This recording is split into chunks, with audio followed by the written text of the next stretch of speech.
പിന്നെ കുറച്ച് പുളിവെള്ളം, പിന്നെ നമ്മുടെ വേവിച്ച പരിപ്പും, പിന്നെ ഒരു സാധാ വെള്ളം, കുറച്ചും കൂടി വെള്ളം, പിന്നെ കുറച്ച് സാമ്പാർ കൂടി ഇങ്ങനെ വെള്ളത്തിലാക്കിയിട്ട്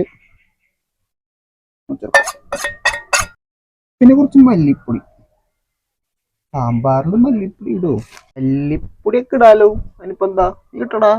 കുറച്ച് കറിവേപ്പ്, കുറച്ച് മുളക് പൊടി. ഈ സാമ്പാറിൽ വെണ്ടക്കായ ഇടണ്ടേ? ഞാൻ മറന്നു. ഒരു ചീനച്ചട്ടി ചേർക്കാം. പിന്നെ കുറച്ച്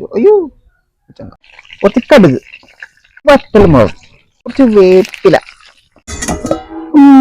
കുറച്ച് മല്ലിയില ഇട്ട് കൊടുക്കാം. ഇത് നമുക്ക് കടുക് താഴ്ച ഇട്ട് കൊടുക്കാം.